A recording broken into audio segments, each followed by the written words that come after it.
அவே வேலைக்கு போகத்தா பள்ளிக்கூட திங்கி போட என்னாக்கும் படிக்கணும் என்று ஆய வர்றப்ப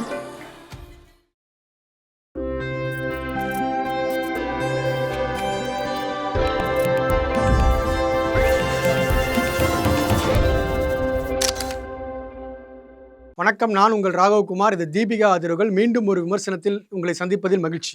இன்றைக்கி நம்ம பார்க்க போகிற படம் வந்து அருள்வான் அப்படிங்கிற ஒரு படம். இந்த படத்தில் வந்து டைரக்ட் பண்ணியிருக்கிறவர் கணேஷ் விநாயகன்.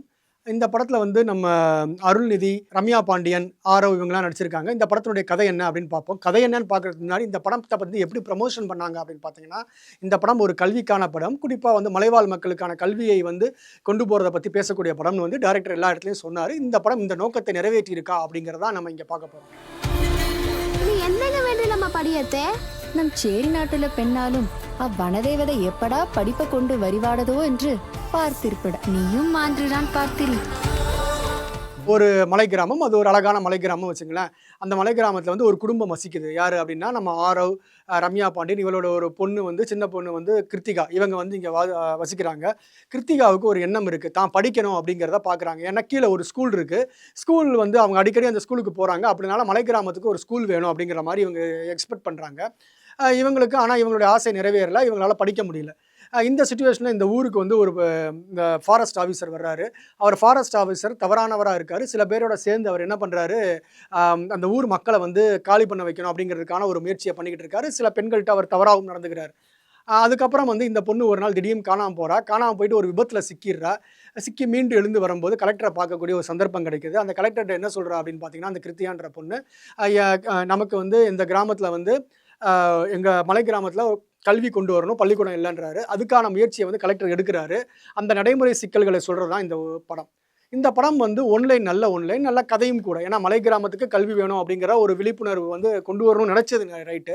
ஆனால் அது சரியான திசையை நோக்கி இந்த கதையை கொண்டு போயிருக்காரா அப்படின்னா அது ஒரு கேள்விக்குறி தான். ஏன்னா இந்த படம் எடுத்ததை வந்து நம்ம எடுத்துக்கிட்ட கதைக்கு தவிர பாக்கி நிறைய விஷயங்களை வந்து ஃபுட்டேஜாக எடுத்து வச்சுருக்காங்க. அதாவது உதாரணமாக பார்த்தீங்கன்னா, நம்மளுடைய இவர் அந்த ஃபாரஸ்ட் ஆஃபீஸர் வந்து என்ன பண்ணுறாரு, சில தவறான விஷயங்களை வந்து பண்ணுறாரு. அது இது மாதிரி பல படங்களை நம்ம பார்த்துருக்கோம். அதுக்கப்புறம் இந்த பொண்ணுகிட்ட இருந்து கருமுட்டையை திருடுறது அப்படிங்கிற ஒரு கான்செப்ட் நோக்கி இந்த படம் வந்து போகுது. அதுக்கப்புறம் வந்து காளானை பற்றி பேசுது. இப்படி ஒரு படத்துக்குள்ளே தேவையில்லாத நிறைய விஷயங்களை வந்து எடுத்து வச்சுருக்காங்க. இந்த படத்தினுடைய இந்த கல்வியை பற்றி பேசியது, கல்விக்கான ஒரு விஷயம்னு பார்த்தீங்கன்னா, இடைவேளைக்கு அப்புறம் இருக்கக்கூடிய ஒரு 30-35 நிமிஷங்கள் தான் நடைமுறை சிக்கல்களை, ஒரு மலை கிராமத்துக்கு கொண்டு வர சிக்கல்களை பற்றி பேசுது. அதுவும் வசன ரீதியாக தான் நிறையா பேசுகிறாங்களே தவிர நடைமுறையில் இருக்கக்கூடிய ஒரு சிக்கல்களை வந்து இந்த படம் வந்து பேசலை. அதனால் நம்ம வந்து இவங்க ப்ரமோட் பண்ணுற அளவுக்கு இந்த படத்தில் வந்து இன்னும் ஆழமாக இந்த விஷயங்களும் இல்லை. ஆனால் மற்ற பாசிட்டிவான விஷயங்கள்னு பார்த்தீங்கன்னா, கேமரா, நம்ம சுகுமாரோட கேமரா ரொம்ப அற்புதமாக இருந்தது. அந்த படத்தில் எப்போயுமே மலைப்படங்கள் அப்படின்னாலே, மலை கிராம படங்கள்னாலே சுகுமார் நல்லா பண்ணுவார். இதுலேயும் நல்லா பண்ணியிருக்காரு. பின்னணி இசையும் ஓரளவு நல்லா இருந்தது. கிருத்தியா அப்படின்ற அந்த பொண்ணு, அவங்க குறிஞ்சின்ற கேரக்டரில் பண்ணியிருக்காங்க. அவங்க நடிப்பு வந்து நல்லா பிரமாதமாக இருந்ததுன்னு சொல்லலாம். எல்லாமே சரி. ஆனால் இந்த படத்தில் வந்து நடிப்பு, அருள்நிதி நடிப்பு எல்லாமே நல்லா இருக்குது. ஆனால் இன்னொரு ஒரு குழப்பம் வந்து இந்த ஸ்கிரிப்ட்லேயே இருக்குது. முதல்ல டைட்டில் அவங்க என்ன போடுறாங்க அப்படின்னு பார்த்தீங்கன்னா, இது வந்து ஒரு மலைவாழ் மக்கள் பேசக்கூடிய மொழி, உங்களுக்கு வந்து புரிஞ்சுக்கிறதுக்காக கீழே தமிழில் சப்டைட்டில் கொடுக்குறோம் அப்படின்றாங்க.